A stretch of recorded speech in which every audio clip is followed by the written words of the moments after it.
नमस्कार, मैं हूं तमन्ना और आप देख रहे हैं टॉक विद तमन्ना। जी हाँ, चुनावी हलचल पे हम निकले हैं दौरे पे और जहां-जहां जो हलचल हो रही है वो सारी पल-पल हम खबर आपको दे रहे हैं। फाइनली हम सरगुजा में पहुंच गए हैं, छत्तीसगढ़ के अंबिकापुर शहर में। जी हाँ, इस शहर में हम आए हुए हैं और आपको अब यहाँ की पल-पल की खबर देंगे। इसी के साथ हमारे बहुत ही खास मेहमान जुड़ेंगे, यहाँ के टीएस बाबा। जी हाँ, हम उनसे आपकी बातचीत कराएंगे और बताएंगे कि क्या कुछ तैयारियां चल रही हैं। हमारे साथ टीएस सिद्धदेव हैं और ये हमें बताएंगे कि आगामी चुनाव के लिए क्या-क्या वो तैयारी किए हैं और इन फ्यूचर वो क्या-क्या छत्तीसगढ़ के लिए करने वाले हैं। सर, बहुत स्वागत है आपका टॉक विद तमन्ना में। अभी जो चुनाव का दौरा हो रहा है, हमने पूरे दौरे भी किए हैं, माशाल्लाह काफी अच्छा चल रहा है। आपकी क्या कुछ तैयारियां हैं इस चुनाव को लेकर?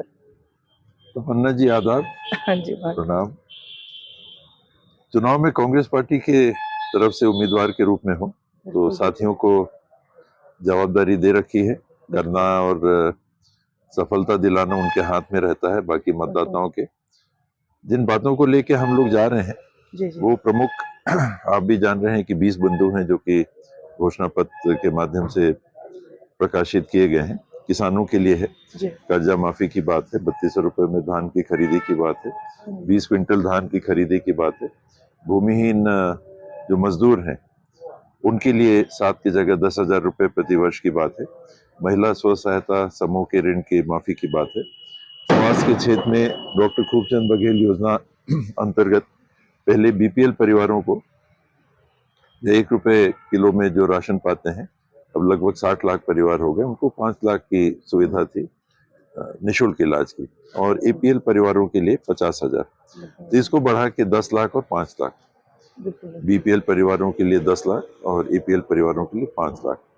स्वास्थ्य के क्षेत्र में ही आगे एक्सीडेंट्स आजकल रोड्स में काफी होने लगे हैं, रोड अच्छी बन रही है तो रफ्तार बढ़ गई है। ऐसी स्थिति में कई बार आपात स्थिति बनती है और मरीज को लेके जाना पड़ता है, फंड्स रिलीज नहीं हो पाते, गवर्नमेंट के डिले होता है। लेकिन सर, यहाँ पे ही कुछ ऐसा अस्पताल या ऐसा कुछ क्यों नहीं है अभी तक? क्योंकि बहुत सी चीजें देखी जा रही है कि अंबिकापुर में वो सुविधा अस्पताल की नहीं है, रायपुर जाना पड़ता है और फिर आप ही कह रहे हैं मरीजों के, तो कुछ यहाँ पे आपने कुछ प्लानिंग की है इन फ्यूचर? दुनिया की जो सच्चाई है कि जो बम्बई में मिलेगा वो अंबिकापुर में नहीं मिल पाता। बेशक बेशक। तो जो विशेषज्ञ होते हैं उतने केस नहीं आते कि वो हर जगह उपलब्ध रहें, और इतने विशेषज्ञ भी नहीं है, बेशक बेशक, देश में भी नहीं है, छत्तीसगढ़ में भी नहीं है। तो उन विशेषज्ञों की अनुपलब्धता के कारण ये सुविधाएं जिलों में नहीं हो सकती, ये सुविधाएं हर मेडिकल कॉलेज में नहीं हो सकती, तो सेंटर्स ऑफ एक्सीलेंस बन जाते हैं। ओके। कोई बड़ा इलाज कराना है तो टाटा कैंसर इंस्टीट्यूट में आप जाते हो। बिल्कुल बिल्कुल। अन्य कोई और विशेषज्ञता की बात है तो आपको बड़े शहरों में जहां पर इस प्रकार की मशीनें और एक्सपर्ट्स उपलब्ध होते हैं वहां जाना पड़ता है। आपको पढ़ाई करनी है, टॉप मोस्ट यूनिवर्सिटी में जाना है। अब आप परिकल्पना करेंगे कि टॉप मोस्ट यूनिवर्सिटी जैसे टीचर्स आपको छत्तीसगढ़ में भी सरगुजा में मिले, तो ये प्रैक्टिकल नहीं है, पॉसिबल नहीं होता है। लेकिन न्यूनतम सुविधाएं मिल सके, और एक्सीडेंट की देखभाल यहाँ नहीं हो सकती ऐसी कोई बात नहीं। जी जी जी। ये सभी प्राइवेट और शासकीय अस्पतालों में तत्काल आप पेशेंट को ले जाइए, और जो रूल इसमें है, थंब रूल भी, वो गोल्डन रूल है 1 आवर का। ओके। 1 घंटे के अंदर अगर आप स्टेबल पेशेंट को कर लेते हैं, फिर कॉम्प्लिकेटेड केस है तो आप बाहर भी ले जा सकते हैं, कहीं भी ले जा सकते हैं। वो सुविधाएं विस्तृत रूप से उपलब्ध हैं। बिल्कुल बिल्कुल। और ट्रॉमा सेंटर्स और बनाए जा रहे हैं, वो बढ़ाए जा रहे हैं। इसके अतिरिक्त शिक्षा के क्षेत्र में कांग्रेस पार्टी ने घोषणा की है कि सभी जो हमारे हाई स्कूल और हाई सेकेंडरी स्कूल गवर्नमेंट के हैं, इनको स्वामी आत्मानंद स्कूल के दर्ज पे उस स्टैंडर्ड का बना के इंग्लिश मीडियम की भी पढ़ाई हमारे शासकीय स्कूलों में पूरे छत्तीसगढ़ में होने लगे। इस परिकल्पना के साथ free education KG to PG शासकीय संस्थाओं में, हाई सेकेंडरी स्कूल तक लगभग स्कूलों में फीस नहीं ली जाती, कुछ राशि ली जाती है।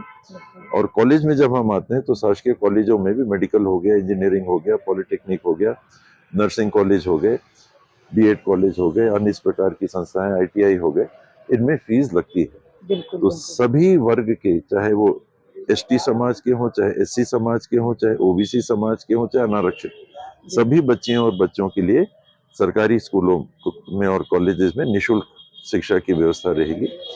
बिजली के संदर्भ में हम लोगों ने कहा है कि इसके पहले बिजली बिल हाफ की योजना थी, 400 जी, यूनिट तक जी, बिजली बिल हाफ होगी।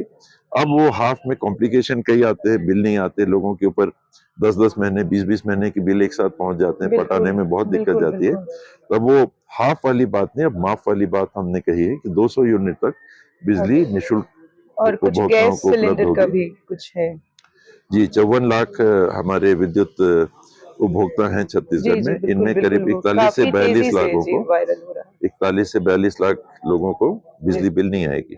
हुँ। महिलाओं के लिए और जो बातें घोषणा में आई हैं, एक गैस सिलेंडर का जी, जी, वही। कि 500 रुपये की सब्सिडी मिलेगी। आज अगर 974 रुपये का जी, रेट है तो बेशक, बेशक। 474 रुपये में गैस सिलेंडर बिल्कुल। उपभोक्ताओं को उपलब्ध होगा। जी, और एक और बड़ी घोषणा, जी।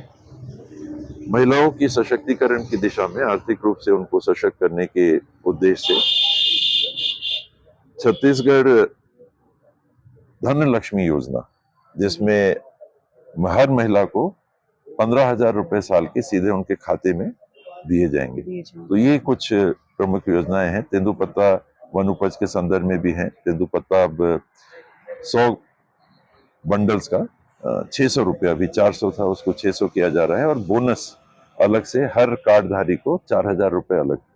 और वन उपज जो है उनमें जो एमएसपी में हम खरीदी कर रहे हैं, हर वन उपज में 10 किलो अतिरिक्त रेट में, न्यूनतम समर्थन मूल्य में, मिनिमम सपोर्ट प्राइस में गवर्नमेंट खरीदी करेगी। बिल्कुल सर, पूरी प्लानिंग कर रखी है आप लोगों ने। बहुत शुक्रिया हमको ये सारी जानकारी देने के लिए। ये थे टीएससी देव ने, जिन्होंने हमको पूरी जानकारी बड़ी सरलता और सहजता से दी।